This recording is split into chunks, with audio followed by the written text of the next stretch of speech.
ਸੋ ਮੁਸੀਬਤ ਜੀਵਨ ਪ੍ਰੋਗਰਾਮ ਦੇ ਵਿੱਚ ਤੁਹਾਡਾ ਸਾਰਿਆਂ ਦਾ ਸਵਾਗਤ ਹੈ। ਚਾਹੇ ਤੁਸੀਂ ਕਿਤੇ ਵੀ ਦੇਖ ਰਹੇ ਆ, ਪਰਮੇਸ਼ਵਰ ਇਸ ਪ੍ਰੋਗਰਾਮ ਦੇ ਜ਼ਰੀਏ ਤੁਹਾਨੂੰ ਵੱਡੀ ਬਰਕਤ ਦੇਵੇ ਔਰ ਆਪਣੇ ਪੁੱਤਰ ਯਿਸੂ ਦੇ ਵਸੀਲੇ ਆਪਣੀ ਕਿਰਪਾ ਦੇ ਨਾਲ ਸੰਭਾਲ ਕੇ ਰੱਖੇ। ਸੋ ਮੇਰੇ ਭੈਣ ਭਰਾਵੋ, ਅੱਜ ਮੈਂ ਆਪਣੇ ਜੀਵਨ ਦੀ ਗਵਾਹੀ ਤੁਹਾਡੇ ਨਾਲ ਸ਼ੇਅਰ ਕਰਨਾ ਚਾਹੁੰਦਾ। ਕਿਸ ਤਰ੍ਹਾਂ ਪਰਮੇਸ਼ਵਰ ਦਾ ਵਚਨ ਸਾਡੇ ਪਰਿਵਾਰ ਦੇ ਵਿੱਚ ਆਇਆ, ਕਿਸ ਤਰ੍ਹਾਂ ਪ੍ਰਭੂ ਨੇ ਆਪਣੀ ਕਿਰਪਾ ਸਾਡੇ ਉੱਪਰ ਬਹਾਲ ਕੀਤੀ। ਜਿਸ ਤਰ੍ਹਾਂ ਪਰਮੇਸ਼ਵਰ ਦੇ ਵਚਨ ਦੇ ਵਿੱਚ ਲਿਖਿਆ ਪਵਿੱਤਰ ਬਾਈਬਲ ਦੇ ਵਿੱਚ ਯਸ਼ਾਇਆ ਦੀ ਪੁਸਤਕ 43 ਅਧਿਆਏ ਉਹਦੇ 10 ਵਚਨ ਦੇ ਵਿੱਚ ਪਰਮੇਸ਼ਵਰ ਦਾ ਦਾਸ ਯਸ਼ਾਇਆ ਇਸ ਤਰ੍ਹਾਂ ਬਿਆਨ ਕਰਦਾ, ਤੁਸੀਂ ਮੇਰੇ ਗਵਾਹ ਹੋ ਕਿ ਯਹੋਵਾ ਦਾ ਬਾਗ ਹੈ, ਨਾਲੇ ਮੇਰਾ ਦਾਸ ਜਿਹਨੂੰ ਮੈਂ ਚੁਣਿਆ। ਅਸੀਂ ਸਾਰੇ ਪ੍ਰਭੂ ਦੇ ਗਵਾਹ ਹਾਂ। ਪ੍ਰਭੂ ਦੇ ਵਚਨ ਦੇ ਵਿੱਚ ਲਿਖਿਆ ਕਿ ਪ੍ਰਭੂ ਕਹਿੰਦਾ ਤੁਸੀਂ ਮੇਰੇ ਗਵਾਹ ਹਾਂ, ਨਾਲੇ ਮੇਰਾ ਦਾਸ ਜਿਹਨੂੰ ਮੈਂ ਚੁਣਿਆ। ਤੇ ਦਾਸ ਪਰਮੇਸ਼ਰ ਦਾ ਪੌਲਸ ਇਸ ਤਰ੍ਹਾਂ ਬਿਆਨ ਕਰਦਾ ਅਫਸੀਆਂ ਦੀ ਪੱਤਰੀ ਦੇ ਵਿੱਚ 1 ਅਧਿਆਏ ਉਹਦੇ 4 ਵਚਨ ਦੇ ਵਿੱਚ, ਜਿਵੇਂ ਉਹਨੇ ਸਾਨੂੰ ਜਗਤ ਦੀ ਨੀਂਹ ਧਰਨ ਤੋਂ ਅੱਗੇ ਹੀ ਉਸ ਵਿੱਚ ਚੁਣ ਲਿਆ ਭਈ ਅਸੀਂ ਉਸ ਦੇ ਸਨਮੁਖ ਪ੍ਰੇਮ ਵਿੱਚ ਪਵਿੱਤਰ ਅਤੇ ਨਿਰਮਲ ਹੋਈਏ। ਇੱਥੇ ਪਰਮੇਸ਼ਰ ਦਾ ਦਾਸ ਪੌਲਸ ਬਿਆਨ ਕਰਦਾ ਕਿ ਪਰਮੇਸ਼ਰ ਨੇ ਜਗਤ ਦੀ ਨੀਂਹ ਧਰਨ ਤੋਂ ਪਹਿਲਾਂ ਹੀ ਸਾਨੂੰ ਚੁਣ ਲਿਆ। ਮੇਰੇ ਭੈਣ ਪ੍ਰਭੂ, ਅੱਜ ਮੈਂ ਆਪਣੇ ਜੀਵਨ ਦੀ ਤੁਹਾਨੂੰ ਬਹੁਤ ਵੱਡੀ ਸਾਖੀ ਦੇਣੀ ਚਾਹੁੰਦਾ ਕਿ ਕਿਸ ਤਰ੍ਹਾਂ ਪ੍ਰਭੂ ਯਿਸੂ ਮਸੀਹ ਨੇ ਸਾਡੇ ਪਰਿਵਾਰ ਦੇ ਉੱਤੇ ਕਿਰਪਾ ਕੀਤੀ। ਅਸੀਂ ਪ੍ਰਭੂ ਯਿਸੂ ਮਸੀਹ ਦੇ ਬਾਰੇ ਜਾਣਦੇ ਨਹੀਂ ਸੀ। ਮੇਰੇ ਫਾਦਰ ਖੇਤੀ ਦਾ ਕੰਮ ਕਰਦੇ ਸੀ। ਇੱਕ ਟਾਈਮ ਸਾਡੀ ਜ਼ਿੰਦਗੀ ਜਿਸ ਤਰ੍ਹਾਂ ਆਇਆ, ਮੇਰੇ ਮਦਰ ਬਿਮਾਰ ਹੋ ਗਏ। ਉਹਨਾਂ ਦੀ ਬਿਮਾਰੀ ਇੰਨੀ ਵੱਧ ਗਈ, ਤਕਰੀਬਨ 10 ਸਾਲ ਦੇ ਕਰੀਬ ਉਹਨਾਂ ਨੂੰ ਪੰਜਾਬ ਦੇ ਵਿੱਚ ਵੱਡੇ ਹਸਪਤਾਲਾਂ ਦੇ ਵਿੱਚ ਦਿਖਾਇਆ, ਪਰ ਕਿਤਿਓਂ ਵੀ ਉਹ ਠੀਕ ਨਹੀਂ ਹੋ ਸਕੇ। ਆਖਰ ਦੇ ਵਿੱਚ ਬਹੁਤ ਜ਼ਿਆਦਾ ਤੰਗੀ ਵਾਲੇ ਹਾਲਾਤ ਆ ਗਏ। ਬਹੁਤ ਜ਼ਿਆਦਾ ਉਹਨਾਂ 'ਤੇ ਪੈਸਾ ਲੱਗ ਚੁੱਕਾ ਸੀ, ਕਿਉਂਕਿ ਜਿਹੜਾ 10 ਸਾਲ ਦਾ ਪੀਰੀਅਡ ਆ ਉਹ ਬਹੁਤ ਵੱਡਾ ਇੱਕ ਪੀਰੀਅਡ ਹੁੰਦਾ। ਉਸ ਤੋਂ ਬਾਅਦ ਜਦੋਂ ਸਾਰੇ ਡਾਕਟਰਾਂ ਨੇ ਜਵਾਬ ਦੇ ਦਿੱਤਾ, ਅਸੀਂ ਹੌਲੀ ਸਿਆਣਿਆਂ ਦੇ ਕੋਲ ਜਾਣਾ ਸ਼ੁਰੂ ਕਰ ਦਿੱਤਾ, ਚੇਲਿਆਂ ਦੇ ਕੋਲ ਜਾਣਾ ਸ਼ੁਰੂ ਕਰ ਦਿੱਤਾ, ਤੰਤਰਿਕਾਂ ਦੇ ਕੋਲ ਜਾਣਾ ਸ਼ੁਰੂ ਕਰ ਦਿੱਤਾ। ਉਹ ਪੀਰੀਅਡ ਜਿਹੜਾ ਸੀਗਾ ਤਕਰੀਬਨ 9 ਸਾਲ ਦਾ ਸੀ। 9 ਸਾਲਾਂ ਦੇ ਵਿੱਚ ਬਹੁਤ ਜ਼ਿਆਦਾ ਹਾਲਾਤ ਹੋਰ ਮਦਰ ਦੇ ਖਰਾਬ ਹੁੰਦੇ ਗਏ ਤੇ ਤਕਰੀਬਨ ਕਾਫੀ ਪੈਸਾ ਡਾਕਟਰਾਂ ਦੇ ਕੋਲ 10 ਸਾਲ ਦੇ ਵਿੱਚ ਲੱਗਾ। ਔਰ ਉਸ ਤੋਂ ਬਾਅਦ 9 ਸਾਲ ਦੇ ਵਿੱਚ ਮੇਰੇ ਫਾਦਰ ਨੇ ਜਿੰਨੀ ਵੀ ਖੇਤੀ ਸੀਗੀ, ਡੈਰੀ ਦਾ ਵੀ ਕੰਮ ਕਰਦੇ ਸੀ, 1 ਕੁਇੰਟਲ ਰੋਜ਼ ਘਰੋਂ ਦੁੱਧ ਪਾਈਦਾ ਸੀਗਾ, ਪਰ ਉਹ ਸਾਰਾ ਪੈਸਾ ਜਿਹੜਾ ਸੀਗਾ ਉਹ ਡਾਕਟਰਾਂ ਦੇ ਕੋਲ ਔਰ ਚੇਲਿਆਂ ਦੇ ਕੋਲ ਲੱਗਣਾ ਸ਼ੁਰੂ ਹੋ ਗਿਆ। ਔਰ ਜਦੋਂ ਚੇਲਿਆਂ ਦੇ ਕੋਲ 9 ਸਾਲ ਗਏ ਆ ਤੇ ਬਹੁਤ ਜ਼ਿਆਦਾ ਪੋਜੀਸ਼ਨ ਖਰਾਬ ਸੀਗੀ, ਤੇ ਜੇ ਕੋਲ 1000 ਰੁਪਇਆ ਹੁੰਦਾ ਸੀਗਾ ਤੇ ਉਹਨਾਂ ਨੇ 10,000 ਰੁਪਏ ਦੀ ਗੁਜ਼ਾਰੀ ਇੱਦਾਂ ਲਿਖ ਕੇ ਦੇ ਦੇਣੀ, ਜਿਹੜੀ ਸਾਡੀ ਪਹੁੰਚ ਤੋਂ ਬਾਹਰ ਸੀਗੀ। ਬਹੁਤ ਜ਼ਿਆਦਾ ਖਰਾਬ ਹਾਲਾਤ ਹੋਣ ਤੋਂ ਬਾਅਦ ਮਦਰ ਨੂੰ ਸੰਗਲ ਲੱਗ ਗਏ, 2 ਪੈਰਾਂ ਨੂੰ ਸੰਗਲ, 2 ਲੱਤਾਂ ਨੂੰ ਸੰਗਲ, ਭਾਵ ਆਪਣੇ ਉਹ ਕੱਪੜੇ ਪਾੜ ਲੈਂਦੇ ਸੀਗੇ ਤੇ ਪਾਗਲਾਂ ਵਾਲੀ ਉਹਨਾਂ ਦੀ ਪੋਜੀਸ਼ਨ ਹੋ ਗਈ ਸੀਗੀ। ਪਰ ਮੇਰੇ ਫਾਦਰ ਨੇ ਬਹੁਤ ਜ਼ਿਆਦਾ ਉਹਨਾਂ ਨੂੰ ਦਿਖਾ ਲਿਆ। ਤਕਰੀਬਨ ਪੰਜਾਬ ਦੇ ਵਿੱਚ ਵੱਡੇ ਬਹੁਤ ਸਾਰੀਆਂ ਇਹੋ ਜਿਹੀਆਂ ਧਾਰਮਿਕ ਜਗ੍ਹਾ ਜਿੱਥੇ ਉਹਨਾਂ ਨੂੰ ਲੈ ਕੇ ਗਏ, ਪਰ ਉਹ ਠੀਕ ਨਹੀਂ ਹੋ ਸਕੇ। ਆਖਰ ਦੇ ਵਿੱਚ ਉਹਨਾਂ ਦੀ ਪੋਜੀਸ਼ਨ ਇੱਦਾਂ ਦੀ ਹੋ ਗਈ ਕਿ ਮਤਲਬ ਉਹ ਆਪਣੇ ਕੱਪੜੇ ਵੀ ਪਾੜ ਲੈਂਦੇ ਸੀ, ਉਹਨਾਂ ਨੂੰ ਕੋਈ ਵੀ ਸੁਰਤ ਨਹੀਂ ਹੁੰਦੀ ਸੀਗੀ। ਫਿਰ ਆਖਰ ਦੇ ਵਿੱਚ ਇੱਕ ਸਿਆਣੇ ਨੇ ਸਾਨੂੰ ਮੇਰੇ ਫਾਦਰ ਨੂੰ ਕਿਹਾ ਕਿ ਤੁਸੀਂ ਇੱਦਾਂ ਕਰੋ ਕਿ ਤੁਹਾਡੇ ਪੁਰਾਣੇ ਪੁਰਖਿਆਂ ਦੀ ਭੁੱਲ ਆ, ਤੁਸੀਂ ਘਰ ਦੇ ਵਿੱਚ ਜਗ੍ਹਾ ਬਣਾ ਲਓ। ਤੇ ਮੇਰੇ ਫਾਦਰ ਨੇ ਜੋ ਇੱਕ ਸਧਾਰਨ ਖੇਤੀ ਦਾ ਕੰਮ ਕਰਦਾ ਸੀਗਾ ਤੇ ਇੱਕ ਜਿੱਦਾਂ ਕਹਿ ਸਕਦੇ ਹਾਂ ਨਾ, ਮਾਲ ਡੰਗਰ ਪਸ਼ੂ ਰੱਖ ਕੇ ਜਿੱਦਾਂ ਕਹਿ ਸਕਦੇ ਹਾਂ ਉਹਨਾਂ ਦੇ ਨਾਲ ਗੁਜ਼ਾਰਾ ਕਰਨ ਵਾਲੇ, ਹੌਲੀ ਤਕਰੀਬਨ ਜਿੱਦਾਂ ਕਹਿ ਸਕਦੇ ਹਾਂ ਉਹਨਾਂ ਨੇ ਸੇਵਾ ਕਰਨੀ ਸ਼ੁਰੂ ਕਰ ਦਿੱਤੀ। ਤੇ ਸੇਵਾ ਇਸ ਹੱਦ ਤੱਕ ਉਹਨਾਂ ਨੇ ਕੀਤੀ ਕਿ ਘਰ ਦੇ ਵਿੱਚ ਜਗ੍ਹਾ ਬਣ ਗਈ। ਤਕਰੀਬਨ 7 ਫੁੱਟ ਦੀਆਂ ਉਹਨਾਂ ਦੇ ਸਿਰ ਦੇ ਉੱਤੇ ਜੜਾਵਾਂ ਹੋ ਗਈਆਂ, 7 ਫੁੱਟ ਦੀਆਂ ਜੜਾਵਾਂ ਹੋ ਗਈਆਂ ਤੇ ਘਰ ਦੇ ਵਿੱਚ ਜਗ੍ਹਾ ਬਣ ਗਈ। ਬਹੁਤ ਸਾਰੇ ਲੋਕ ਆਉਣ ਲੱਗ ਪਏ। ਉਹ ਕਾਲੇ ਇਲਮ ਦੇ ਵਿੱਚ ਪੈ ਗਏ ਸੀਗੇ। ਮਤਲਬ ਕਾਰਨ ਕੀ ਸੀਗਾ ਇਹਦਾ ਕਿ ਸਿਰਫ ਮਾਤਾ ਜੀ ਸਾਡੇ ਮਦਰ ਮੇਰੇ ਆ ਉਹ ਠੀਕ ਹੋ ਜਾਣ, ਪਰ ਮੰਮੀ ਕਿਸੇ ਹਿਸਾਬ ਦੇ ਨਾਲ ਵੀ ਇੱਦਾਂ ਠੀਕ ਨਹੀਂ ਹੋਏ। ਉਹਨਾਂ ਦੀ ਦਿਨੋਂ ਦਿਨ ਪੋਜੀਸ਼ਨ ਜਿਹੜੀ ਆ ਜ਼ਿਆਦਾ ਖਰਾਬ ਹੁੰਦੀ ਗਈ ਤੇ ਆਖਰ ਦੇ ਵਿੱਚ ਮੇਰੇ ਫਾਦਰ ਨੇ ਵੀ ਚੇਲਗਰੀ ਸਿੱਖ ਲਈ। 7 ਫੁੱਟ ਦੀਆਂ ਉਹਨਾਂ ਦੇ ਸਿਰ ਤੇ ਜਟਾਂ ਸੀਗੀਆਂ ਤੇ ਬਹੁਤ ਲੋਕ ਸਾਡੇ ਆਉਣ ਲੱਗ ਪਏ, ਪਰ ਸਾਡੇ ਪਰਿਵਾਰ ਦੀ ਹਾਲਤ ਬਹੁਤ ਖਰਾਬ ਸੀਗੀ। ਮਦਰ ਮੇਰੀ ਦੀ ਤਾਂ ਹਾਲਤ ਖਰਾਬ ਸੀ। ਮੇਰੀ ਵੱਡੀ ਸਿਸਟਰ, ਉਹਦੇ ਵੀ ਹੱਥ ਪੈਰ ਮੁੜਨੇ ਸ਼ੁਰੂ ਹੋ ਗਏ। 4-4 5-5 ਘੰਟੇ ਉਹਨਾਂ ਨੇ ਫਰਸ਼ ਦੇ ਉੱਤੇ ਲੰਮੇ ਪਏ ਰਹਿਣਾ। ਮੂੰਹ ਦੇ ਵਿੱਚੋਂ ਝੱਗ ਨਿਕਲਦੀ ਸੀਗੀ, ਮਤਲਬ ਉਹ ਵੀ ਠੀਕ ਨਹੀਂ ਸੀਗੇ। ਉਸ ਤੋਂ ਬਾਅਦ ਮੇਰੀ ਛੋਟੀ ਸਿਸਟਰ, ਉਹਦੇ ਕੰਨਾਂ ਦੇ ਵਿੱਚੋਂ ਪੀਕ ਨਿਕਲਦੀ ਸੀਗੀ। ਇੰਨੀ ਪੀਕ ਨਿਕਲਦੀ ਸੀ ਕਿ ਬਹੁਤ ਜ਼ਿਆਦਾ ਡਾਕਟਰਾਂ ਨੂੰ ਦਿਖਾਉਣ ਤੋਂ ਬਾਅਦ ਵੀ ਕੋਈ ਵੀ ਡਾਕਟਰ, ਵੱਡੇ ਤੋਂ ਵੱਡਾ ਡਾਕਟਰ ਵੀ ਕੰਨਾਂ ਵਾਲਾ, ਉਹਦੇ ਕੰਨਾਂ ਦੇ ਵਿੱਚੋਂ ਪੀਕ ਬੰਦ ਨਹੀਂ ਕਰ ਸਕਿਆ ਔਰ ਇੰਨੀ ਬਦਬੂ ਆਉਂਦੀ ਸੀਗੀ, ਕੋਈ ਇਨਸਾਨ ਨੱਕ ਘੁੱਟੇ ਤੋਂ ਬਿਨਾਂ ਉਹਦੇ ਕੋਲ ਖੜ ਨਹੀਂ ਸਕਦਾ ਸੀਗਾ। ਉਸ ਤੋਂ ਬਾਅਦ ਮੇਰੀ ਆਪਣੀ ਪੋਜੀਸ਼ਨ ਇੰਨੀ ਖਰਾਬ ਹੋ ਗਈ, ਮੇਰੇ ਨੱਕ ਦੇ ਉੱਤੇ ਫਿੰਸ ਨਹੀਂ ਹੁੰਦੀ ਸੀ ਜਦੋਂ ਮੈਂ ਇੰਗਲਿਸ਼ ਸਕੂਲ ਦੇ ਵਿੱਚ ਭਾਮ ਪੜ੍ਹਦਾ ਸੀਗਾ। ਅਤੇ ਜਦੋਂ ਪੀਰੀਅਡ ਤੋਂ ਪਹਿਲਾਂ, ਜਿੱਦਾਂ ਕਹਿ ਸਕਦੇ ਪ੍ਰੇਅਰ ਟਾਈਮ ਦੇ ਵਿੱਚ ਜਦੋਂ ਪਹਿਲਾ ਪੀਰੀਅਡ ਹੁੰਦਾ ਸੀਗਾ, ਉਸ ਸਮੇਂ ਮੈਂ ਜਦੋਂ ਆਪਣਾ ਜਿਹੜਾ ਹੱਥ ਆ ਨੱਕ 'ਤੇ ਲਾਉਣਾ, ਮੇਰੀ ਬੋਡੀ ਦਾ ਸਾਰਾ ਸਰੀਰ ਦਾ ਖੂਨ ਡੇਲੀ ਨਿਕਲਦਾ ਸੀਗਾ। ਅਤੇ ਡੇਲੀ ਘਰ ਸੁਨੇਹਾ ਭੇਜਣਾ ਪ੍ਰਿੰਸੀਪਲ ਨੇ। ਅਤੇ ਇੱਕ ਦਿਨ ਪ੍ਰਿੰਸੀਪਲ ਨੇ ਕਿਹਾ ਮੇਰੇ ਫਾਦਰ ਨੂੰ ਕਿ ਗੁਰਬਖਸ਼ ਇੱਦਾਂ ਕਰੋ ਕਿ ਜੇ ਪੈਸੇ ਦੀ ਤੁਹਾਡੇ ਕੋਲ ਪ੍ਰੋਬਲਮ ਹੈਗੀ ਆ ਅਤੇ ਇਹਦਾ ਟਰੀਟਮੈਂਟ ਕਰਾ ਲਾ। ਫਿਰ ਡੈਡੀ ਮੇਰੇ ਰੋ ਪਏ, ਕਹਿੰਦੇ ਸਭ ਕੁਛ ਤਾਂ ਕਰਵਾਇਆ, ਮਤਲਬ ਡਾਕਟਰਾਂ ਦੀ ਕੋਈ ਸਮਝ ਹੀ ਨਹੀਂ ਆਉਂਦਾ। ਮੇਰੇ ਭੈਣ ਭਰਾਵੋ, ਅਸੀਂ ਇੰਨੀ ਪ੍ਰੋਬਲਮ ਦੇ ਵਿੱਚ ਸੀਗੇ ਅਤੇ ਮੇਰੀ ਵੀ ਇੰਨੀ ਜ਼ਿਆਦਾ ਹਾਲਤ ਖਰਾਬ ਸੀਗੀ। ਅਤੇ ਉਸ ਤੋਂ ਬਾਅਦ ਦਿਨ ਪਰ ਦਿਨ ਜਿਹੜੀ ਆ ਮੰਮੀ ਦੀ ਹਾਲਤ ਜ਼ਿਆਦਾ ਖਰਾਬ ਹੁੰਦੀ ਗਈ। ਅਤੇ ਜਦੋਂ ਡੈਡੀ ਜੀ ਚੇਲਗਿਰੀ ਲੈਣ ਦੇ ਵਿੱਚ ਪੈ ਗਏ, ਉਸ ਤੋਂ ਪਹਿਲਾਂ ਉਹ ਕੋਈ ਵੀ ਨਸ਼ਾ ਨਹੀਂ ਕਰਦੇ ਸੀਗੇ, ਪਰ ਜਦੋਂ ਉਹ ਇਸ ਚੇਲੇ ਲਾਈਨ ਦੇ ਵਿੱਚ ਆ ਗਏ, ਤੰਤਰਿਕ ਲਾਈਨ ਦੇ ਵਿੱਚ ਆ ਗਏ, ਤਕਰੀਬਨ ਉਹ ਦਿਹਾੜੀ ਦੀਆਂ 6-7 ਬੋਤਲਾਂ ਡੇਲੀ ਉਹਨਾਂ ਦੀਆਂ ਡਰਿੰਕ ਦੀਆਂ ਹੁੰਦੀਆਂ ਸੀਗੀਆਂ। ਉਸ ਤੋਂ ਬਾਅਦ ਭੰਗ, ਡੋਡੇ, ਫੀਮ, ਅਤੇ ਇਹਦਾ ਕੋਈ ਅੰਤ ਨਹੀਂ ਸੀਗਾ। ਮਤਲਬ ਸਾਰੀ ਦਿਹਾੜੀ ਉਹ ਇੱਦਾਂ ਹੀ ਕਰਦੇ ਸੀਗੇ। ਅਤੇ ਉਸ ਤੋਂ ਬਾਅਦ ਬਹੁਤ ਜ਼ਿਆਦਾ ਉਹ ਭਗਤੀ ਕਰਦੇ ਸੀਗੇ। ਅਤੇ ਪੰਜਾਬ ਦੇ ਵਿੱਚ ਜਿੰਨੀਆਂ ਵੀ ਧਾਰਮਿਕ ਸਥਾਨ ਹੈਗੇ ਆ, ਤਕਰੀਬਨ ਪੈਦਲ ਸੰਗ ਲੈ ਕੇ ਵੀ ਉਹਨਾਂ ਨੇ ਜਾਣਾ।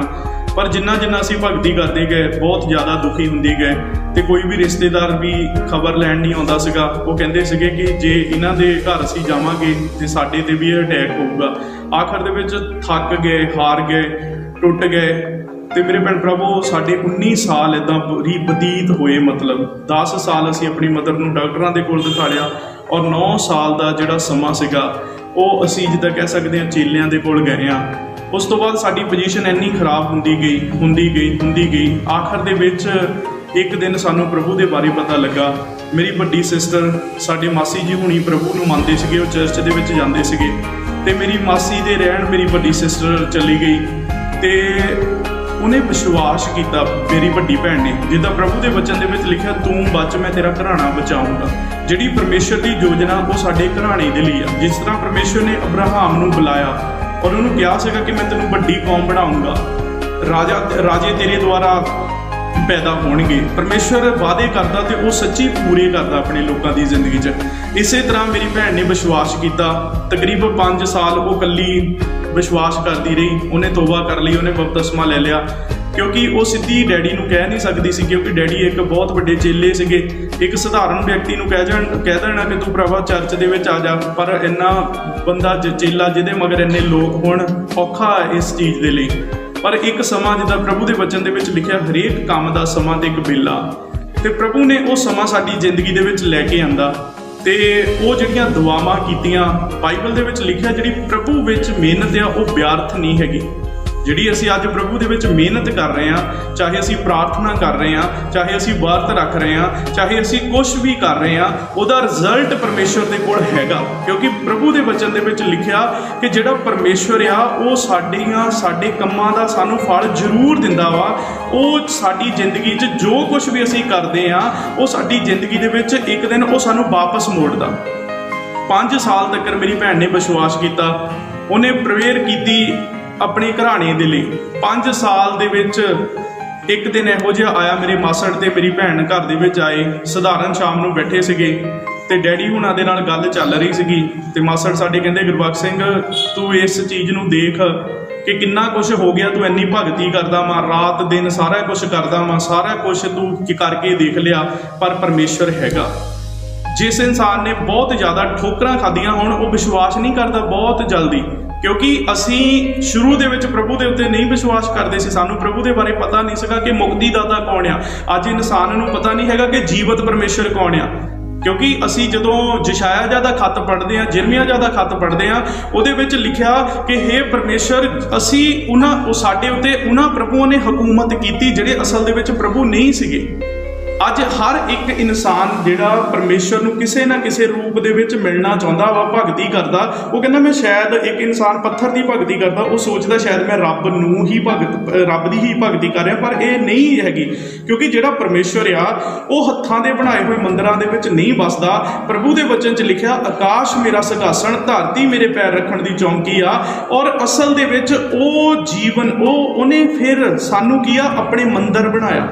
ਸਾਨੂੰ ਉਹਨੇ ਮੰਦਿਰ ਬਣਾਇਆ। ਉਹਨੇ ਆਪਣਾ ਪਵਿੱਤਰ ਆਤਮਾ ਸਾਨੂੰ ਦਿੱਤਾ ਕਿ ਉਹ ਸਾਡੇ ਵਿੱਚ ਵਾਸ ਕਰਦਾ, ਉਹ ਸਾਡੇ ਵਿੱਚ ਚੱਲਦਾ ਫਿਰਦਾ, ਉਹ ਰਹਿੰਦਾ ਔਰ ਸਾਡੀ ਅਗਵਾਈ ਕਰਦਾ। ਤੇ ਮੇਰੇ ਮਾਸੜ ਜੀ ਨੇ ਡੈਡੀ ਦੇ ਨਾਲ ਗੱਲ ਕੀਤੀ। ਡੈਡੀ ਜੀ ਰੋ ਪਏ ਕਿ ਮੈਂ ਹੁਣ ਕੀ ਕਰਾਂ। ਜਿਸ ਤਰ੍ਹਾਂ 38 ਸਾਲ ਦਾ ਧਰੰਗੀ ਕਹਿੰਦਾ ਸੀਗਾ, ਪ੍ਰਭੂ ਜੀ ਹੁਣ ਮੇਰਾ ਕੋਈ ਨਹੀਂ ਇਸ ਧਰਤੀ ਦੇ ਉੱਤੇ। ਅੱਜ ਹੋ ਸਕਦਾ ਤੁਸੀਂ ਸੋਚ ਰਹੇ ਆ ਕਿ ਮੇਰਾ ਕੋਈ ਨਹੀਂ ਹੈਗਾ, ਪਰ ਮੇਰੇ ਭੈਣ ਪ੍ਰਭੂ ਇੱਕ ਹੈਗਾ, ਯਿਸੂ ਮਸੀਹ, ਜਿਹੜਾ ਕਹਿੰਦਾ ਮੇਰੇ ਕੋਲ ਆਓ ਮੈਂ ਤੁਹਾਨੂੰ ਆਰਾਮ ਦਊਂ, ਜਿਹੜਾ ਵਾਅਦੇ ਕਰਦਾ ਔਰ ਉਹਨਾਂ ਨੂੰ ਪੂਰੇ ਵੀ ਕਰਦਾ। ਤੇ ਉਹਨਾਂ ਨੇ ਕਿਹਾ ਮਾਸੜ ਹੁਣਾਂ ਨੇ ਕਿ ਤੁਸੀਂ ਇਹਨਾਂ ਨੂੰ ਚਰਚ ਦੇ ਵਿੱਚ ਲੈ ਕੇ ਜਾਓ। ਤੇ ਪਹਿਲਾਂ ਡੈਡੀ ਮੰਨੇ ਨਹੀਂ, ਕਹਿੰਦੇ ਚਲੋ ਠੀਕ ਹੈ ਅਸੀਂ ਲਿਖ ਕੇ ਦੇ ਦਿੰਦੇ ਆ ਤੇ ਇਹ ਠੀਕ ਹੋ ਜਾਊਗੀ। ਤੇ ਮੇਰੀ ਮਦਰ ਨੂੰ ਜਦੋਂ ਚਰਚ ਦੇ ਵਿੱਚ ਲੈ ਕੇ ਗਏ, ਸੰਗੜ ਲੱਗੇ ਹੋ ਸੀਗੇ। ਡੈਡੀ ਜੀ ਹੁਣਾਂ ਨੇ ਆਪਣੀ ਚੇਲਿਆਂ ਵਾਲੀ ਜੋ ਵੀ ਹੁੰਦਾ ਵਾ ਬਾਣਾ ਉਹ ਪਾਇਆ ਸੀਗਾ, ਨਾਲ ਉਹਨਾਂ ਦੇ ਜੋ ਵੀ ਸੀਗੇ ਚੇਲੇ ਸੀਗੇ। ਸਧਾਰਨ ਅਸੀਂ ਗਏ, ਜਿਸ ਘਰ ਦੇ ਵਿੱਚ ਬੰਦਗੀ ਹੁੰਦੀ ਸੀਗੀ ਪਰਮੇਸ਼ਰ ਦੀ, ਤੇ ਉਹ ਸਧਾਰਨ ਤਰੀਕੇ ਦੇ ਨਾਲ ਪ੍ਰਭੂ ਦੇ ਦਾਸ ਨੇ ਪੈਂਟ ਕਮੀਜ਼ ਪਾਈ ਸੀ। ਤੇ ਡੈਡੀ ਕਹਿੰਦੇ ਇਹਨੇ ਕੀ ਕਰ ਲੈਣਾ, ਕਿਉਂਕਿ ਅੱਜ ਬੰਦਾ ਸੰਤ ਉਹਨੂੰ ਕਹਿੰਦਾ ਕਿ ਜਿਹਨੇ ਬਹੁਤ ਸਾਰੀਆਂ ਮਾਲਾ ਪਾਈਆਂ ਹੋਣ, ਜਟਾਂ ਰੱਖੀਆਂ ਹੋਣ, ਜੜਾਵਾਂ ਰੱਖੀਆਂ ਹੋਣ। ਸਧਾਰਨ ਵਿਅਕਤੀ ਨੂੰ ਸੰਤ ਨਹੀਂ ਅੱਜ ਬੰਦਾ ਸਮਝਦਾ ਹੈਗਾ। ਤੇ ਜਦੋਂ ਉਹਨਾਂ ਨੇ ਪ੍ਰੇਅਰ ਕੀਤੀ ਤੇ ਉਹ ਕਹਿੰਦੇ ਤੁਸੀਂ ਵਿਸ਼ਵਾਸ ਕਰੋ। ਤੇ ਡੈਡੀ ਕਹਿੰਦਾ ਚਲੋ ਠੀਕ ਆ, ਜੇ ਇਹ ਚੰਗੀ ਹੋ ਜਾਊਗੀ ਮੈਂ ਵਿਸ਼ਵਾਸ ਕਰੂੰਗਾ। ਤੇ ਉਹਨਾਂ ਨੇ ਪ੍ਰੇਅਰ ਕੀਤੀ। ਤੀਸਰੇ ਹਫ਼ਤੇ ਮੇਰੀ ਮੰਮੀ ਦੇ ਨਾ ਸੰਗਲ ਜਿਹੜੇ ਸੀਗੇ ਉਹ ਖੁੱਲ ਗਏ ਪੂਰੀ ਤਰੀਕੇ ਦੇ ਨਾਲ। ਜਦੋਂ ਮੰਮੀ ਜੀ ਠੀਕ ਹੋ ਗਏ, ਤੀਸਰੇ ਹਫ਼ਤੇ ਸੰਗਲ ਉਹਨਾਂ ਦੇ ਖੁੱਲ ਗਏ ਤੇ ਮੇਰੇ ਫਾਦਰ ਨੇ ਉਸੇ ਸਮੇਂ ਚਰਚ ਦੇ ਵਿੱਚ ਖੜੇ ਹੋ ਕੇ ਪ੍ਰਭੂ ਦੇ ਦਾਸ ਨੂੰ ਕਿਹਾ ਕਿ ਜੋ ਮੇਰੇ ਸਿਰ ਦੇ ਉੱਤੇ ਭਾਰ ਆ ਜਟਾਂ, ਤੁਸੀਂ ਇਹਨੂੰ ਕੱਟ ਦਿਓ। ਉਹ ਕਹਿੰਦੇ ਨਹੀਂ, ਤੁਸੀਂ ਇੰਨੀ ਕਾਹਲੀ ਨਾ ਕਰੋ। ਉਹ ਕਹਿੰਦੇ ਨਹੀਂ, ਮੈਂ ਸਭ ਕੁਝ ਦੇਖ ਲਿਆ, ਕਿਉਂਕਿ ਉਹਨਾਂ ਨੇ ਦੁਨੀਆ ਘੁੰਮੀ ਸੀਗੀ, ਸਭ ਕੁਝ ਕੀਤਾ ਮੰਮੀ ਜੀ ਹੁਣਾਂ ਲਈ। ਉਹ ਇੱਕ ਸਧਾਰਨ ਵਿਅਕਤੀ ਤੋਂ ਇੱਕ ਚੇਲੇ ਬਣ ਗਏ, ਮਤਲਬ ਐਡੇ ਵੱਡੇ ਨਸ਼ਈ ਬਣ ਗਏ। ਪਰ ਉਹਨਾਂ ਨੇ ਸਭ ਕੁਝ ਦੁਨੀਆ 'ਚ ਘੁੰਮ ਕੇ ਦੇਖਿਆ ਸੀਗਾ, ਭਗਤੀ ਕਰਕੇ ਦੇਖੀ ਸੀਗੀ, ਪਰ ਉਹਦਾ ਕੋਈ ਰਿਜ਼ਲਟ ਨਹੀਂ ਮਿਲਿਆ। ਉਹ ਕਹਿੰਦੇ ਮੈਨੂੰ ਪਤਾ ਲੱਗ ਗਿਆ ਕਿ ਸੱਚਮੁੱਚ ਜਿਉਂਦਾ ਪਰਮੇਸ਼ਰ ਹੈ ਇਸ ਧਰਤੀ ਦੇ ਉੱਤੇ, ਜਿਹੜਾ ਪ੍ਰਾਰਥਨਾ ਨੂੰ ਸੁਣਦਾ ਵਾ ਔਰ ਜਿਹੜਾ ਉੱਤਰ ਦਿੰਦਾ। ਤੇ ਉਸ ਸਮੇਂ ਤੇ ਪਰਮੇਸ਼ਰ ਦੀ ਕਿਰਪਾ ਹੋ ਗਈ। ਤੇ ਉਸ ਤੋਂ ਬਾਅਦ ਅਸੀਂ ਪਰਮੇਸ਼ਰ ਦੇ ਵਚਨ ਨੂੰ ਮੰਨਿਆ, ਜਿੱਦਾਂ ਜਿੱਦਾਂ ਪ੍ਰਭੂ ਦੇ ਦਾਸ ਨੇ ਕਿਹਾ ਕਿ ਤੁਸੀਂ 6 ਦਿਨ ਕੰਮ ਕਰਕੇ 7ਵਾਂ ਦਿਨ ਬੰਦਗੀ ਕਰਨੀ ਆ। ਤੇ ਅਸੀਂ ਉਸ ਸਮੇਂ ਮੇਰੇ ਭੈਣ ਪ੍ਰਭੂ ਪਰਮੇਸ਼ਰ ਦੀ ਕਿਰਪਾ ਦੇ ਨਾਲ ਅਸੀਂ ਪਰਿਵਾਰ ਦੇ 6 ਮੈਂਬਰ ਆ, ਪਰ ਗਰੀਬੀ ਬਹੁਤ ਜ਼ਿਆਦਾ ਸੀਗੀ। ਗਰੀਬੀ ਇਸ ਹੱਦ ਤੱਕ ਸੀਗੀ ਕਿ ਸਭ ਕੁਝ ਵਿਕ ਚੁੱਕਾ ਸੀਗਾ, ਕਿ ਮਤਲਬ ਚੇਲਿਆਂ ਦੇ ਪੱਕੇ ਮਕਾਨ ਬਣਾਤੇ ਤੇ ਆਪਣਾ ਪੱਕਾ ਮਕਾਨ ਬਣਾਉਣ ਲਈ ਪੈਸਾ ਵੀ ਨਹੀਂ ਸੀਗਾ। ਮਤਲਬ ਬਹੁਤ ਹੀ ਜ਼ਿਆਦਾ ਕਰਜ਼ਿਆਂ ਦੇ ਵਿੱਚ ਆ ਗਏ। ਇੰਨੇ ਕਰਜ਼ੇ ਸੀਗੇ ਕਿ ਮਤਲਬ ਇੱਕ ਵਧੀਆ ਕੱਪੜੇ ਪਾਉਣ ਦੇ ਲਈ ਪੈਸਾ ਨਹੀਂ ਸੀਗਾ। ਮਤਲਬ ਜਦੋਂ ਅਸੀਂ ਕਹਿ ਸਕਦੇ ਹਾਂ ਕਿ ਅਸੀਂ ਆਪਣੀ ਸਕੂਲ ਜਾਂਦੇ ਹੁੰਦੇ ਸੀਗੇ ਤੇ ਉਸ ਸਮੇਂ ਸਾਡੇ ਕੋਲ ਬੋਰਿਆਂ ਦੇ ਝੋਲੇ ਹੁੰਦੇ ਸੀ ਯੂਰੀਏ ਵਾਲੇ ਦੇ। ਮਤਲਬ ਬਹੁਤ ਜ਼ਿਆਦਾ ਜਿੱਦਾਂ ਇੱਦਾਂ ਹਾਲਾਤ ਖਰਾਬ ਸੀਗੇ। ਹੌਲੀ ਹੌਲੀ ਪ੍ਰਭੂ ਦੇ ਉੱਤੇ ਵਿਸ਼ਵਾਸ ਕੀਤਾ, 6 ਦਿਨ ਕੰਮ ਕਰਨਾ, 7ਵਾਂ ਦਿਨ ਬੰਦਗੀ ਕਰਨੀ। ਔਰ ਮੇਰੀ ਮਦਰ ਨੇ ਮੇਰੀ ਸਿਸਟਰਾਂ ਨੂੰ ਲੈ ਕੇ ਲੋਕਾਂ ਦੇ ਭਾਂਡੇ ਵੀ ਮਾਂਜੇ ਔਰ ਬਹੁਤ ਸਾਰੀਆਂ ਦਿਹਾੜੀਆਂ ਵੀ ਕੀਤੀਆਂ, ਦੂਰ ਦੂਰ ਮਟਰ ਵੀ ਤੋੜੇ। ਬਹੁਤ ਜ਼ਿਆਦਾ ਗਰੀਬੀ ਵਾਲੇ ਹਾਲਾਤ ਸੀਗੇ। ਅਸੀਂ ਸੋਚਿਆ ਨਹੀਂ ਸੀਗਾ ਕਿ ਸਾਡੇ ਇਹ ਜਿਹੜੇ ਹਾਲਾਤ ਆ ਬਦਲਣਗੇ, ਪਰ ਪਰਮੇਸ਼ਵਰ ਦਾ ਧੰਨਵਾਦ ਆ, ਉਹਨੇ ਆਪਣੇ ਪੁੱਤਰ ਯਿਸੂ ਦੇ ਵਸੀਲੇ ਆਪਣੀ ਕਿਰਪਾ ਨੂੰ ਬਹਾਲ ਕੀਤਾ। ਤੇ ਅਸੀਂ ਉਸ ਦਿਨ ਸਾਡੇ ਫਾਦਰ ਨੇ ਚਰਚ ਦੇ ਵਿੱਚੋਂ ਆਣ ਕੇ ਜੋ ਵੀ ਘਰ ਦੇ ਵਿੱਚ ਸਮਾਨ ਸੀਗਾ ਉਹ ਸਾਰਾ ਇੱਕ ਪਾਸੇ ਰੱਖ ਦਿੱਤਾ ਤੇ ਅਸੀਂ ਪ੍ਰਭੂ ਦੀ ਬੰਦਗੀ ਕਰਨੀ ਸ਼ੁਰੂ ਕਰ ਦਿੱਤੀ, ਕਿਉਂਕਿ ਸਾਨੂੰ ਪ੍ਰਭੂ ਦੇ ਬਾਰੇ ਪਤਾ ਲੱਗ ਗਿਆ ਕਿ ਉਹ ਕੋਈ ਮੂਰਤ ਜਾਂ ਪੱਥਰ ਜਾਂ ਕੋਈ ਇਨਸਾਨ ਨਹੀਂ ਹੈਗਾ, ਉਹ ਸਰਵ ਸ਼ਕਤੀਮਾਨ ਪਰਮੇਸ਼ਵਰ ਆ। ਅਸੀਂ ਡੇ ਬਾਈ ਡੇ ਪਰਮੇਸ਼ਵਰ ਦੇ ਵਚਨ ਨੂੰ ਪੂਰਾ ਕਰਦੇ ਗਏ, ਸੰਗਤ ਕਰਦੇ ਗਏ। ਹੌਲੀ ਹੌਲੀ ਪਰਮੇਸ਼ਰ ਨੇ ਆਪਣੀ ਕਿਰਪਾ ਨੂੰ ਬਹਾਲ ਕੀਤਾ। ਤਕਰੀਬਨ 14-15 ਸਾਲ ਅਸੀਂ ਇੱਕ ਚਰਚ ਦੇ ਵਿੱਚ ਹੀ ਗਏ ਹਾਂ। 100 ਰੁਪਈਆ ਇੱਕ ਪਰਿਵਾਰ ਦਾ, ਇੱਕ ਮੈਂਬਰ ਦਾ ਕਿਰਾਇਆ ਲੱਗਦਾ ਸੀਗਾ। ਇੱਕ ਵੀ ਅਸੀਂ ਐਤਵਾਰ ਮਿਸ ਨਹੀਂ ਕੀਤਾ, ਕਿਉਂਕਿ ਪ੍ਰਭੂ ਦੇ ਵਚਨ 'ਚ ਲਿਖਿਆ ਤੂੰ 6 ਦਿਨ ਕੰਮ ਕਰ ਤੇ 7ਵਾਂ ਦਿਨ ਜਿਹੜਾ ਸਬਤ ਨੂੰ ਪਵਿੱਤਰ ਜਾਣ ਕੇ ਚੇਤੇ ਰੱਖ।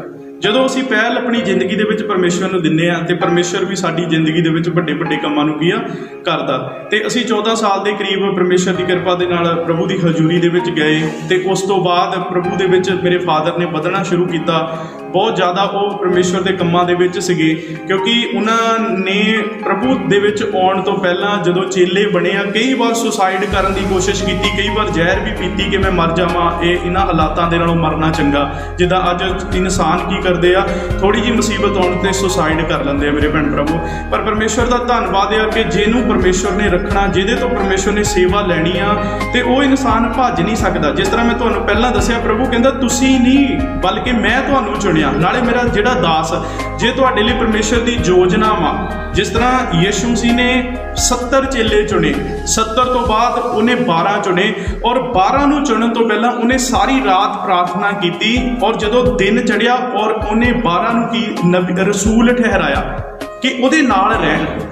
ਅੱਜ ਹਰ ਇਨਸਾਨ ਆਪਣੀ ਜ਼ਿੰਦਗੀ ਦੇ ਵਿੱਚ ਕਾਲਾਪਨ ਲੈ ਕੇ ਚੱਲ ਰਿਹਾ ਕਿ ਮੈਂ ਸੇਵਾ ਕਰਾਂ, ਮੈਂ ਸੇਵਾ ਕਰਾਂ। ਜੇ ਪਰਮੇਸ਼ਰ ਦੀ ਤੁਹਾਡੇ ਲਈ ਯੋਜਨਾ, ਤੁਸੀਂ ਦੁਨੀਆ ਦੇ ਕੋਨੇ ਤੇ ਵੀ ਜਾ ਕੇ ਛੁਪ ਲਓ, ਜਿੱਥੇ ਮਰਜ਼ੀ ਜਾ ਕੇ ਲੁਕ ਜਾਓ, ਪਰਮੇਸ਼ਰ ਉੱਥੋਂ ਵੀ ਤੁਹਾਨੂੰ ਚੁਣ ਲਊਗਾ। ਜਦੋਂ ਅਸੀਂ ਇੱਦਾਂ ਸੰਗਤ ਕਰਨੀ ਸ਼ੁਰੂ ਕੀਤੀ ਤੇ ਮੇਰੇ ਫਾਦਰ ਨੇ ਬਹੁਤ ਵਧੀਆ ਪਰਮੇਸ਼ਰ ਦੀ ਕਿਰਪਾ ਦੇ ਨਾਲ ਪਰਮੇਸ਼ਰ ਦੇ ਕੰਮਾਂ ਨੂੰ ਕਰਨਾ ਸ਼ੁਰੂ ਕੀਤਾ, ਪਵਿੱਤਰ ਆਤਮਾ ਪਾਇਆ ਉਹਨਾਂ ਦੇ ਅੰਦਰ। ਇਹ ਸੀਗਾ ਕਿ ਮੈਂ ਜੇਲ੍ਹ ਪੁਣੇ ਦੇ ਵਿੱਚ ਵੀ ਇੰਨਾ ਆਪਣਾ ਜਿਹੜਾ ਜੀਵਨ ਬਤੀਤ ਕੀਤਾ, ਤੇ ਹੌਲੀ ਹੌਲੀ ਉਹਨਾਂ ਨੇ ਪਰਮੇਸ਼ਰ ਦੇ ਕੰਮਾਂ ਨੂੰ ਜਿੱਦਾਂ ਕਹਿ ਸਕਦੇ ਕਰਨਾ ਸ਼ੁਰੂ ਕੀਤਾ, ਤੇ ਪਰਮੇਸ਼ਰ ਦੇ ਦਾਸਾਂ ਦੇ ਨਾਲ ਰਹਿ ਕੇ ਆਗਿਆਕਾਰੀ ਕੀਤੀ, ਚਰਚ ਦੇ ਵਿੱਚ ਰਹਿ ਕੇ ਪਰਮੇਸ਼ਰ ਦੀ ਸੇਵਾ ਨੂੰ ਕੀਤਾ, ਜੋ ਇੱਕ 0 ਲੈਵਲ ਦੀ ਸੇਵਾ ਹੁੰਦੀ ਹੈ, ਦਰੀਆਂ ਤੋਂ ਲੈ ਕੇ ਵਿਛਾਉਣ ਦੀ ਸੇਵਾ ਤੋਂ ਲੈ ਕੇ ਸਾਰੇ ਕੰਮ ਕਰਨੇ, ਮਤਲਬ ਇੱਦਾਂ। ਤੇ ਉਹ ਚਾਹੁੰਦੇ ਨਹੀਂ ਸੀਗੇ ਕਿ ਮੈਂ ਸੇਵਾ ਕਰਾਂ, ਮੈਂ ਪਾਸਟਰ ਬਣਾ। ਉਹ ਕਹਿੰਦੇ ਸੀ ਮੈਂ ਇੱਕ ਵਿਸ਼ਵਾਸੀ ਬਣ ਕੇ ਹੀ ਪਰਮੇਸ਼ਰ ਦੇ ਕੰਮਾਂ ਨੂੰ ਕਰਨਾ ਚਾਹੁੰਦਾ। ਤੇ ਆਖਰ ਦੇ ਵਿੱਚ ਜਿੱਥੇ ਵੀ ਕਿਤੇ ਮੀਟਿੰਗ ਹੁੰਦੀ ਸੀਗੀ, ਪਰਮੇਸ਼ਰ ਦੇ ਦਾਸ ਜਿਨ੍ਹਾਂ ਨੂੰ ਪਰਮੇਸ਼ਰ ਨੇ ਗਿਫਟ ਦਿੱਤੇ ਹੁੰਦੇ ਸੀਗੇ, ਉਹ ਕਹਿੰਦੇ ਸੀਗੇ ਕਿ ਪਰਮੇਸ਼ਰ ਨੇ ਤੁਹਾਡੇ ਤੋਂ ਸੇਵਾ ਲੈਣੀ ਆ। ਉਹ ਸੇਵਾ ਤੋਂ ਹਮੇਸ਼ਾ ਭੱਜਦੇ ਸੀਗੇ। ਉਹ ਕਹਿੰਦੇ ਮੈਂ ਸੇਵਾ ਨਹੀਂ ਕਰਨੀ ਹੈਗੀ। ਇਸ ਤਰ੍ਹਾਂ ਬਹੁਤ ਵਾਰ ਉਹਨਾਂ ਨੇ ਪਰਮੇਸ਼ਰ ਦੇ ਕੰਮਾਂ ਦਾ ਇਨਕਾਰ ਕੀਤਾ। ਆਖਰ ਦੇ ਵਿੱਚ ਪਰਮੇਸ਼ਰ ਨੇ ਇੱਕ ਦਿਨ ਉਹਨਾਂ ਨੂੰ ਕਿਹਾ ਕਿ ਜੇ ਤੂੰ ਸੇਵਾ ਨਹੀਂ ਕਰਨੀ ਹੈਗੀ, ਮੈਂ ਤੇਰੀ ਜ਼ਿੰਦਗੀ ਖਤਮ ਕਰ ਦੇਣੀ। ਪਰਮੇਸ਼ਰ ਦੀ ਯੋਜਨਾ ਸੀਗੀ, ਵੱਡੀ ਯੋਜਨਾ ਸੀਗੀ ਪਰਮੇਸ਼ਰ ਦੀ ਉਹਨਾਂ ਦੇ ਲਈ ਮੇਰੇ ਭੈਣ ਪ੍ਰਭੂ। ਤੇ ਆਖਰ ਦੇ ਵਿੱਚ ਉਹਨਾਂ ਨੇ ਪਰਮੇਸ਼ਰ ਦੇ ਕੰਮਾਂ ਨੂੰ ਕਰਨਾ ਸ਼ੁਰੂ ਕੀਤਾ। ਪਰਮੇਸ਼ਰ ਨੇ ਉਹਨਾਂ ਦੀ ਬਹੁਤ ਜ਼ਬਰਦਸਤ ਤਰੀਕੇ ਦੇ ਨਾਲ ਤਿਆਰੀ ਕਰਾਈ। ਜਦੋਂ ਉਹਨਾਂ ਨੇ ਸੇਵਾ ਦੇ ਕੰਮ ਨੂੰ ਕਰਨਾ ਸ਼ੁਰੂ ਕੀਤਾ, ਉਹਨਾਂ ਨੇ ਸਾਈਕਲ ਦੇ ਉੱਤੇ ਖੁਰਜੀਆਂ ਬੰਨ੍ਹ ਲੈਣੀਆਂ, ਜਿੱਦਾਂ ਸਬਜ਼ੀ ਵਾਲਿਆਂ ਦੀਆਂ ਖੁਰਜੀਆਂ ਹੁੰਦੀਆਂ, ਨਵਾਂ ਨੇਮ ਨਿਊ ਟੈਸਟਾਮੈਂਟ। ਸਵੇਰ ਨੂੰ ਨਿਕਲ ਜਾਣਾ 5 ਵਜੇ, ਕਦੇ 7 ਵਜੇ, ਕਦੇ 8 ਵਜੇ। ਉਹ ਸਾਰੇ ਪਿੰਡਾਂ ਦੇ ਵਿੱਚ ਇੱਦਾਂ ਨਾ ਸੁਸਮਾਚਾਰ ਉਹਨਾਂ ਨੇ ਵੰਡਣਾ। ਤੇ ਆਖਰ ਦੇ ਵਿੱਚ ਜਦੋਂ ਚੌਥਾ ਦਿਨ ਹੋਇਆ ਸੁਸਮਾਚਾਰ ਵੰਡਦਿਆਂ ਨੂੰ, ਉਹਨਾਂ ਦੇ ਸਰੀਰ ਦੇ ਉੱਤੇ ਇਹੋ ਜਿਹੇ ਫੋੜੇ ਨਿਕਲ ਆਏ ਕਿ ਮਤਲਬ ਕੋਈ ਵੀ ਕੱਪੜਾ ਜਿਹੜਾ ਸੀਗਾ ਉਹਨਾਂ ਦੇ ਸਰੀਰ ਦੇ ਉੱਤੇ ਨਹੀਂ ਸੀਗਾ ਪਾ ਸਕਦੇ। ਮੀਨਜ਼ ਇੱਕ ਬਨੈਨ ਅੰਡਰਵੇਅਰ ਵੀ ਪਾ ਨਹੀਂ ਸਕਦੇ ਸੀਗੇ। ਮਤਲਬ ਬਿਲਕੁਲ ਉਹਨਾਂ ਨੂੰ ਇੱਕ ਕਮਰੇ ਦੇ ਵਿੱਚ ਅਲੱਗ ਨੰਗੇ ਰਹਿਣਾ ਪੈਂਦਾ ਸੀਗਾ। ਕਈ ਦਿਨ ਤੱਕ ਇੱਦਾਂ ਚੱਲਦਾ ਰਿਹਾ। ਰਿਸ਼ਤੇਦਾਰਾਂ ਨੇ ਆਣ ਕੇ ਜ਼ੋਰ ਪਾਇਆ ਕਿ ਤੁਸੀਂ ਦੇਖਿਆ ਆਪਣੇ ਜਿਹੜੇ ਜੋ ਬਾਬੇ ਸੀਗੇ, ਤੁਸੀਂ ਘਰ ਦੇ ਵਿੱਚ ਜੋ ਜਗ੍ਹਾ ਬਣਾਈ ਸੀਗੀ ਉਹਨੂੰ ਛੱਡਣ ਦਾ ਰਿਜ਼ਲਟ। ਕਿਉਂਕਿ ਜਦੋਂ ਮਿਸਰ ਦੀ ਗੁਲਾਮੀ ਦੇ ਵਿੱਚੋਂ ਇਸਰਾਏਲੀ ਨਿਕਲੇ ਆ ਤੇ ਉਹ ਮੂਸਾ ਨੂੰ ਕਹਿੰਦੇ ਸੀਗੇ, ਕਹਿੰਦੇ ਮਿਸਰ ਦੇ ਵਿੱਚ ਕਬਰਾਂ ਨਹੀਂ ਸੀਗੀਆਂ ਕਿ ਤੂੰ ਹੁਣ ਸਾਨੂੰ ਇੱਥੇ ਉਜਾੜ ਦੇ ਵਿੱਚ ਇਸ ਸਮੁੰਦਰ ਦੇ ਵਿੱਚ ਡੋਬ ਕੇ ਮਾਰਨਾ। ਮੇਰੇ ਭੈਣ ਪ੍ਰਭੂ ਦੇ ਵਚਨ ਦੇ ਵਿੱਚ ਲਿਖਿਆ ਕਿ ਜਦੋਂ ਭ੍ਰਿਸ਼ਟ ਆਤਮਾ ਮਨੁੱਖ ਨੂੰ ਛੱਡ ਗਿਆ ਹੋਵੇ, ਉਹ ਫੇਰ ਗੇੜੇ ਮਾਰਦਾ ਵਾ ਕਿ ਜਿਸ ਘਰ ਦੇ ਵਿੱਚੋਂ ਮੈਂ ਨਿਕਲਿਆ, ਕੀ ਮੈਨੂੰ ਉੱਥੇ ਜਗ੍ਹਾ ਮਿਲ ਰਹੀ ਆ ਕਿ ਨਹੀਂ ਮਿਲ ਰਹੀ ਹੈਗੀ। ਜਦੋਂ ਪਰਮੇਸ਼ਵਰ ਦੀ ਯੋਜਨਾ ਹੁੰਦੀ ਹੈ ਕਿਸੇ ਇਨਸਾਨ ਦੇ ਲਈ, ਉਹਦੀ ਜ਼ਿੰਦਗੀ 'ਚ ਦੁੱਖ ਵੀ ਵੱਡੇ ਆਉਂਦੇ ਆ। ਸਰੀਰ ਉਹਨਾਂ ਦਾ ਗਲਣਾ ਸ਼ੁਰੂ ਹੋ ਗਿਆ ਪੂਰੀ ਤਰੀਕੇ ਦੇ ਨਾਲ, ਤੇ ਹੌਲੀ ਹੌਲੀ ਇੰਨੀ ਦਰਦ ਜਿਹੜੀ ਵੱਧ ਗਈ ਸੀ, ਬਰਦਾਸ਼ਤ ਤੋਂ ਬਾਹਰ ਸੀਗੀ। ਜਦੋਂ ਦਰਦ ਇੰਨੀ ਵੱਧ ਗਈ ਤੇ ਉਸ ਤੋਂ ਬਾਅਦ ਕੀ ਹੋਇਆ, ਤੇ ਉਹਨਾਂ ਨੇ ਟੀਕੇ ਲਵਾਏ ਡਾਕਟਰ ਦੇ ਕੋਲੋਂ, ਉਹ ਜ਼ਿਆਦਾ ਹਾਲਾਤ ਖਰਾਬ ਹੋ ਗਏ। ਫਿਰ ਸਾਡੀਆਂ ਭੂਆ ਆਣ ਕੇ ਕਹਿਣ ਲੱਗੀਆਂ, ਰਿਸ਼ਤੇਦਾਰ, ਚਾਚੇ, ਤਾਏ, ਬਾਬੇ, ਦਾਦੀ ਹੋਣੀ, ਕਿ ਚਲੋ ਤੁਸੀਂ ਇੱਦਾਂ ਕਰੋ, ਫਾਂਡਾ ਕਰਾ ਲਓ, ਤੁਸੀਂ ਹੱਥ ਹੌਲਾ ਕਰਾ ਲਓ। ਕਹਿੰਦੇ ਨਹੀਂ, ਪ੍ਰਭੂ ਨੇ ਜ਼ਿੰਦਗੀ ਦਿੱਤੀ ਆ, ਪ੍ਰਭੂ ਹੀ ਸਹੀ ਕਰੂਗਾ। ਜਦੋਂ 7ਵਾਂ ਦਿਨ ਹੋਇਆ, ਉਹਨਾਂ ਨੇ ਪ੍ਰੇਅਰ ਕਰਨੀ ਸ਼ੁਰੂ ਕੀਤੀ ਪ੍ਰਭੂ ਦੇ ਅੱਗੇ। ਪ੍ਰਭੂ ਦੇ ਪ੍ਰਤਾਪ ਦੇ ਨਾਲ ਕਮਰਾ ਭਰਿਆ। ਪਰਮੇਸ਼ਵਰ ਨੇ ਉਹਨਾਂ ਦੀ ਦਰਦ ਨੂੰ ਖਤਮ ਕੀਤਾ। ਜ਼ਖਮ ਉੱਦੇ ਸੀਗੇ। ਜਦੋਂ ਉਹਨਾਂ ਦੀ ਪੇਨ ਖਤਮ ਹੋਈ, ਕਿਉਂਕਿ ਉਹ ਮਿਹਨਤੀ ਬਹੁਤ ਸੀਗੇ, ਬਹੁਤ ਜ਼ਿਆਦਾ ਮਿਹਨਤ, ਪ੍ਰਭੂ ਦੇ ਵਿੱਚ ਆਉਣ ਤੋਂ ਪਹਿਲਾਂ ਵੀ ਮਿਹਨਤੀ ਸੀਗੇ। ਖੇਤੀ ਦਾ ਕੰਮ ਸੀਗਾ, ਮਤਲਬ ਬੱਕਰੀਆਂ ਵੀ ਉਹਨਾਂ ਨੇ ਚਾਰੀਆਂ, ਮਤਲਬ ਮੱਝਾਂ ਵੀ ਉਹਨਾਂ ਨੇ ਰੱਖੀਆਂ, ਮਤਲਬ ਜਿੱਦਾਂ ਸਬਜ਼ੀ ਦਾ ਵੀ ਕੰਮ ਖੇਤੀ ਦੇ ਵਿੱਚ ਬਹੁਤ ਜ਼ਿਆਦਾ ਕੀਤਾ। ਮਤਲਬ 1 ਮਿੰਟ ਵੀ ਉਹ ਫ੍ਰੀ ਰਹਿਣ ਵਾਲੇ ਨਹੀਂ ਸੀ, ਇੰਨੀ ਮਿਹਨਤ ਕਰਦੇ ਸੀ, ਬਹੁਤ ਜ਼ਿਆਦਾ ਮਿਹਨਤ ਕਰਦੇ ਸੀਗੇ। ਤੇ ਉਹਨਾਂ ਦੀ ਜਦੋਂ ਪੇਨ ਖਤਮ ਹੋਈ, ਉਹਨਾਂ ਨੇ ਦਰਵਾਜ਼ਾ ਖੋਲ੍ਹਿਆ। ਉਸ ਸਮੇਂ खेत सीगे साडे कोल, उन्होंने ढेर खिलारना शुरू कर दिता। तो बाबा कहता देखो साडे जिहड़े दादा जी वो कहते देखो इहदी हालात किन्ने खराब आ, शरीर इहदा गलिया पिया, फिर काम नूं तुरिया। तो प्रभु ने हौली हौली थोड़े दिनों के विच वो सारा शरीर जिहड़ा सी चंगा कर दिता। उन्होंने फिर सेवा दे विच वधे, बहुत ज़्यादा मेहनत की, परमेश्वर की किरपा दे नाल हौली हौली हौली हौली बहुत लोगों ने उन्होंने द्वारा छुटकारे नूं पाया। यीशु मसीह ने जिहड़ी उन्होंने उत्ते किरपा की सी, परमेश्वर ने उन्होंने चंगियाई का वरदान दिता सीगा। ते परमेश्वर पंजाब दे विच, इंडिया दे विच वख-वख जगह दे विच उन्होंने लैके गए। तो बहुत वधिया परमेश्वर ने उन्होंने तो अपनी सेवा का काम नूं लिया। तो उन्होंने अंदर सीगा कि मेरे कोल जिहड़ी जमीन आ ये मैं बेच के परमेश्वर का घर बनाउणा, कि मैं किसी इंसान तो हैल्प नहीं लैनी। ਜਿਹੜੇ भी परमेश्वर के दासां दे नाल जुड़े सी उन्होंने हमेशा कहते थे कि तुसीं प्रार्थना करो ये जमीन विक जाए। मेरे भैन प्रभु एक दिन इदां दा आया कि उन्होंने जमीन बेची। जदों जमीन बेची, जमीन बेच के एक सत्संग करवाया घर दे विच। मेरे उस समय भतीजी पैदा हुई सी, उस समय असीं नींह पत्थर चर्च का रखिया। तो हौली हौली हौली हौली चर्च जिहड़ा बन के तैयार हो गया। चर्च जो बन के तैयार हो गया, जिस दिन चर्च का लैंटर पैना सीगा उस दिन थोड़े जे उन्होंने बुखार चढ़िया तो हॉस्पिटल उन्होंने लै गए। तो उस तो बाद वो प्रभु के कोल चले गए। तो उन्होंने पहला ही जिस दिन चर्च का लैंटर पैना सीगा, एक हफ्ता पहला सानू सारे परिवार नूं बिठा लिया प्रभु हजूरी दे विच। बहुत सानू उन्होंने डांटिया, सानू नहीं पता सीगा क्यों डांट रहे हैं। वो कहते तुसीं प्रभु का काम करना कि तुसीं मੱਝਾਂ चारनियां वा जां फिर दुबारा जिद्दां कह सकते डेयरी के काम करने आ। तो जिहड़े मेरे मदर आ वो हमेशा डैडी के नाल 24 घंटे सेवा दे विच रहे। वो कहते असीं तां परमेश्वर की सेवा करनी है। तो असीं 2 भरा वा 2 भैणां वा, तो असीं क्या असीं तां परमेश्वर के काम करने। वो कहते जे काम करने अपने लक बन्नो। सानू नहीं पता सीगा कि उन्होंने परमेश्वर ने साडे विचों इन्नी जल्दी लै जाना। उस समय मेरी उम्र 14 साल की सीगी। तो परमेश्वर का अनुग्रह होया तो परमेश्वर ने उन्होंने अपने कोल लै गए। जदों उन्होंने परमेश्वर अपने कोल लै गए, बहुत सारे लोग साडे रिश्तेदार, आंढ गुआंढ, भैन भरा, मसीही लोग भी इदां हुंदी आ। जदों एक इंसान के उत्ते परत्यावा आउंदा, जिहड़े अपने आ वो बहुत दिल तोड़ते आ बंदे दे। वो कहते इन्नी प्रभु की सेवा करते सीगे जिद्दां यीशु मसीह सलीब के उत्ते चढ़े आ। तो यीशु मसीह नूं कह रहे आ जे तू परमेश्वर का पुੱਤ आ अपने आप नूं थल्ले तार। जदों यीशु मसीह दीआं अखां दे उत्ते पट्टी बन्नी, वो कहते अगम वाक करके दस तैनूं किहने मारिया। यीशु मसीह नूं भी लोगों ने इदां दीआं बोलियां मारियां, पर उन्हें काम रियल कीते सीगे। असीं उस समय बहुत कुछ इदां झल्लिया। बहुत सारे लोग कहते सीगे कि हुण इन्हां दा कुछ नहीं बनना हैगा, कि इन्हें चर्च बनाया तो इनू हुण परमेश्वर कोल लै गया। मेरे भैन प्रभु दी योजना, प्रभु की मर्जी आ। प्रभु ना असीं किंतु परंतु नहीं कर सकते। उस तो बाद मेरी उम्र 14 साल की सीगी जदों मेरे फादर प्रभु के कोल चले गए। तो मेरी इच्छा नहीं सीगी कोई भी कि मैं परमेश्वर के काम करा। मेरी मर्जी नहीं सी, मेरी योजना नहीं सी। उस तो पहला भी मेरे फादर ने, क्योंकि मेरे अंदर सी मतलब शुरू तो मैं बचपन तो ही चर्च दे विच सेवा करता सीगा अपने फादर के नाल। क्योंकि जदों साडे घर दे विच सुसमाचार आया उदों मेरी उम्र घट्टो घट्ट 9 साल की सी, 9-10 साल की। जदों साडे घर दे विच प्रभु का वचन आया, मैं शुरू तो ही ढोलकी बजाता हुंदा सीगा, नाल शब्द गाने, हरेक काम अपने फादर के नाल। पर मेरी इदां नहीं सी योजना सी कि मैं प्रचार करा। मेरी ये इच्छा नहीं सी कि मैं परमेश्वर के काम करूँगा, जब मैं प्रचार करूँगा, जब मैं एक एज ए पास्टर बन के प्रभु के काम नूं करूँगा। पर परमेश्वर की ये योजना सी, परमेश्वर की ये प्लैनिंग सी, ये परमेश्वर की मर्जी सी मैं उसकी सेवा करा। उस तो बाद जिस दिन साडे फादर की डैथ हुई आ, असीं दफना के आए हैं। तो परमेश्वर ने अपने जिहदे तो काम लैणे, जिन्ना समा लैणे आ, इंसान दे विच वो वरतदा वा, वो यूज करदा। कहंदा असीं भांडे आ, असीं परमेश्वर के भांडे आ, वो जो मर्जी साडे विच पा सकदा, जिन्ना समा हैगा वो वरत सकदा। तो मेरी मदर ने संत सीगे, संत सुंदर लाल जी, उन्होंने कहा कि मतलब सानू जिद्दां कह सकते हैं ना सहयोग दिओ सेवा दे विच। तो परमेश्वर का अनुग्रह होया। तो उस दिन तो मैं तकरीबन प्रभु की किरपा दे नाल 14 साल की उम्र तो परमेश्वर के कामां दे विच रहा, तैयारी की। परमेश्वर वख-वख इंडिया दे विच, पंजाब दे विच, मिनिस्ट्री दे विच उन्हें रखिया, हरेक परमेश्वर के काम नूं कीता। मतलब परमेश्वर ने अपने काम लैणे शुरू किए।